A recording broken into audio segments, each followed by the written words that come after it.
Nesta quarta aula, há um texto em que é abordado o mito da colonização brasileira. É comum a gente ouvir que o que somos é devido à colonização portuguesa. E não deixa de ser verdade.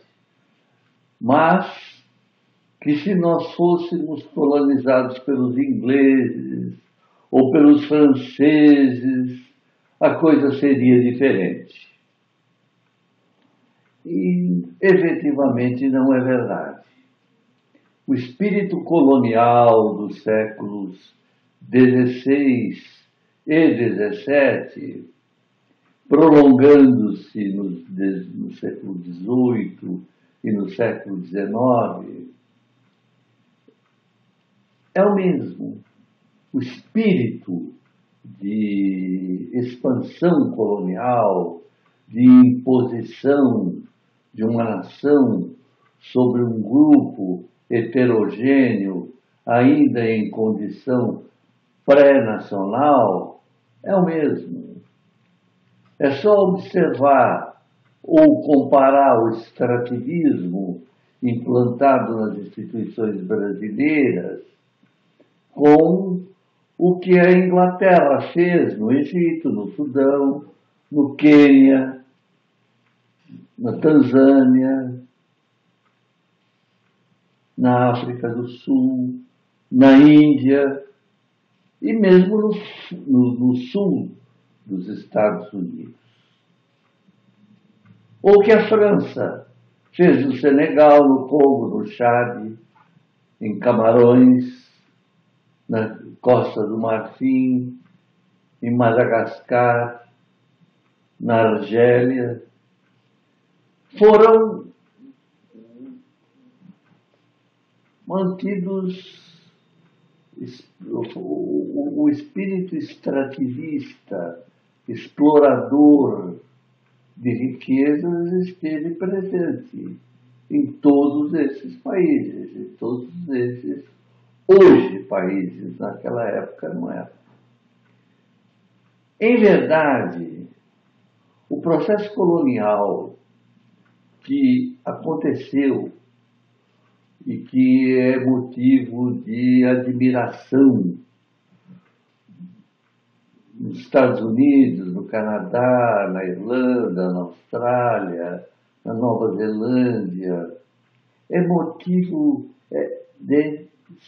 motivado por circunstâncias. Em determinadas circunstâncias se estabeleceu um determinado processo colonial. Diferente da América Latina, tanto espanhola quanto portuguesa. As circunstâncias na América Espanhola e na América Portuguesa foram favoráveis à implantação de uma colonização extrativista. Os espanhóis encontraram os restos de uma civilização superior e a destruíram, mas aproveitaram as pessoas e até muito da sua cultura, das civilizações Inca, Maia e Azteca. Os portugueses, por sua vez, encontraram uma população em nível neolítico de desenvolvimento. Os nossos índios estavam numa fase muito atrasada de desenvolvimento. E, embora não se prestassem efetivamente para a escravização, sempre foram úteis num determinado momento e posteriormente substituídos pelos escravos, pelos escravizados que foram importados da África e que, do ponto de vista comercial, fica bem claro, se constituíram um sucesso. Tanto assim que durante mais de 300 anos, a estrutura social teve uma base escravista no Brasil. Nos Estados Unidos foi diferente. O Nordeste dos Estados Unidos não oferecia condições favoráveis para um processo colonial de exploração de personagens locais. Então houve, inclusive aproveitando as guerras de religião, os conflitos decorrentes dessas guerras de religião na Europa, houve uma migração de populações inteiras, de famílias, constituídas por famílias, que vieram morar nos Estados Unidos. E essas famílias traziam uma cultura europeia da época, traziam um espírito de autonomia que a religião protestante havia infundido. Tinha um espírito desbravador, voltado para o trabalho, como o calvinismo ensinava. E depois da implantação no Nordeste dos Estados Unidos, por volta do início do século XIX, o governo americano resolveu realizar a corrida para o Oeste, a marcha para o Oeste, ampliando com esse espírito desbravador a conquista de novas terras que estavam inabitadas pelos europeus, habitadas por índios e búfalos. E na guerra contra os índios e na destruição de búfalos, a corrida para o oeste possibilitou a criação de um sem número de propriedades de fazendeiros.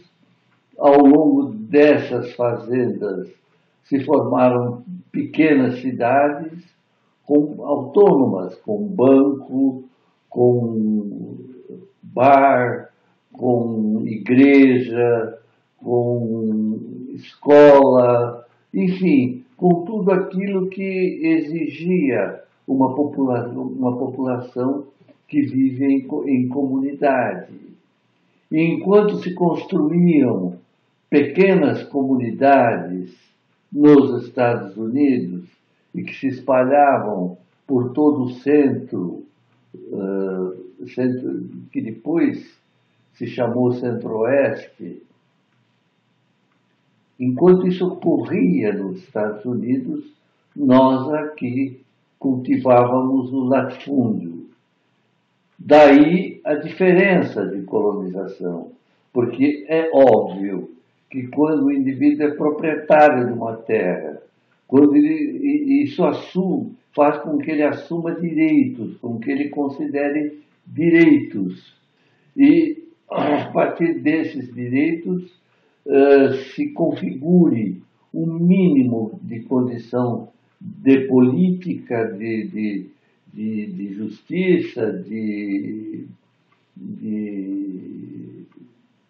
respeito a autoridades, de uma legislação até normativa, enfim, enquanto que aqui a colonização era completamente dependente dos ditames das ordenações jurídicas portuguesas e do aspecto mercantilista das instituições econômicas e de poder de Portugal.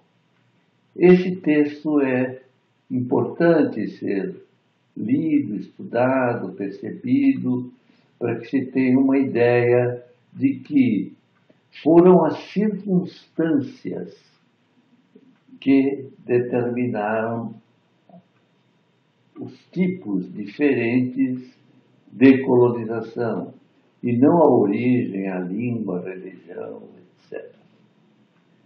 No final desta aula, eu coloquei um vídeo do YouTube, tomado emprestado de uma escola, um vídeo sobre colonização das Américas.